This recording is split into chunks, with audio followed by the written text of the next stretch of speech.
Caro telespectador, eu tenho uma pergunta para você. Qual é o maior número no qual você consegue pensar?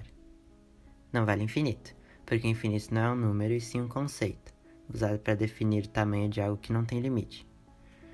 Também não vale números genéricos como 1 zilhão, pois eles não são definidos.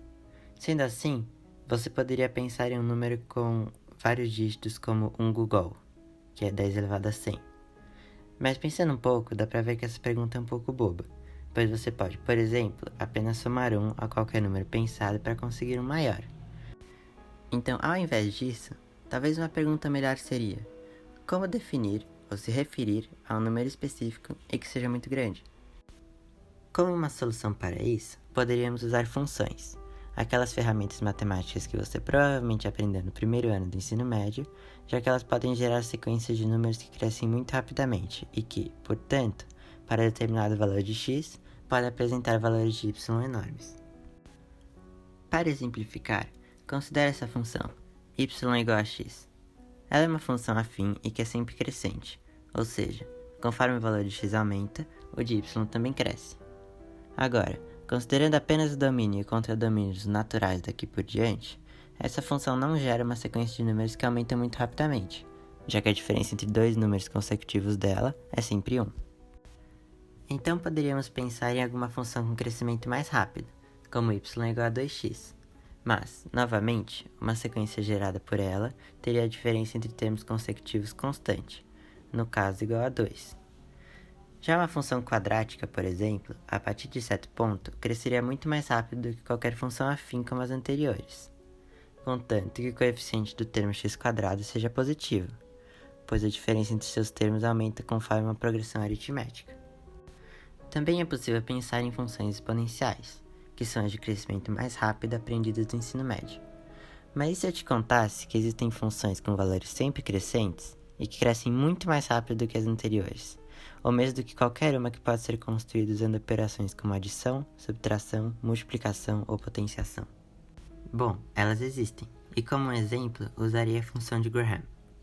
Ronald Graham foi um matemático estadunidense que, em 1977, estava tentando resolver um problema da teoria de Ramsey. Eu não vou explicar em detalhes esse problema, mas ele consistia basicamente em encontrar um limite máximo para o número de dimensões que um cubo poderia ter, de forma que ele seguisse uma condição específica relacionada às possibilidades de se colorir suas arestas e diagonais. Ronald conseguiu provar que encontrou um limite, e o representou como sendo equivalente a g de 64, ou seja, o valor de y obtido quando se aplica 64 como o valor de x da função de Graham, g de x. Mas, afinal, o que é essa função de Graham? Bom, primeiramente, é necessário entender a notação de Knuth, que utiliza setas, uma operação diferente das que utilizamos normalmente, e que foi usada na função. Eu não tenho como escrever essa operação, então vou usar o sinal de hashtag para representá-la. Ela funciona da seguinte forma: se você tem dois números separados por uma seta, significa que você está levando o primeiro ao segundo. Até aí, igual potenciação. Acontece que também é possível separar números por mais de uma seta. Nesse caso, o seguinte é verdadeiro: se x e y estão separados por um número de setas n, então essa expressão é igual a uma fileira de x contendo y deles, sendo que estão separados aos pares por n-1 setas, e é calculado o valor de cada par da direita para a esquerda, desta forma. Por exemplo, o número 3 seta 4 é igual a 3 elevado a 4, que é igual a 81. Já 3 seta 4 é igual a 3 seta entre parênteses 3 seta entre parênteses 3 seta 3, que é igual a 3 elevado a 3 elevado a 3 elevado a 3, que é aproximadamente igual a 10 elevado a esse número. Agora, o número 3 seta 4 é igual a 3 seta, entre parênteses 3 seta, entre parênteses 3 seta 3, que seria uma torre de potências do número 3 tão absurdamente grande que não seria possível expressá-la como um número, nem em notação científica, nem usando quaisquer dessas operações.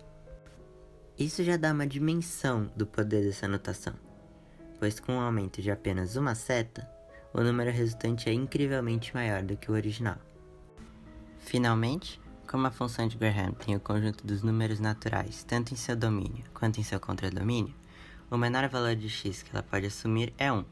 Nesse caso, o correspondente seria y igual a 3 seta seta seta seta 3. A partir daí, ela é construída da seguinte forma: g de x é igual a um par de 3 separados por um número de setas equivalente a g de x menos 1. Por exemplo, g de 2 seriam 2 3 separados por um número equivalente a g de 1 em setas. Já g de 3 seriam 2 3 separados por g de 2 setas e assim por diante. O problema dessa função é que ela não pode ser usada para o que é chamado de modelagem matemática, que é relacionar uma função com valores obtidos a partir da observação de algum fenômeno. Por exemplo, uma função quadrática pode ser usada para modelar a posição de um corpo sujeito a um movimento uniformemente acelerado. Por isso que um objeto lançado próximo à superfície da Terra realiza uma trajetória praticamente parabólica.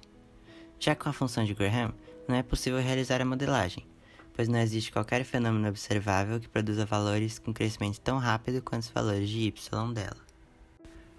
Isso pode ser verificado percebendo que, mesmo g de 1, assume um valor tão absurdamente grande que, aparentemente, não poderia ser relacionado com nada existente, já que esse número é literalmente maior do que a quantidade máxima de informação que pode ser armazenada no universo observável.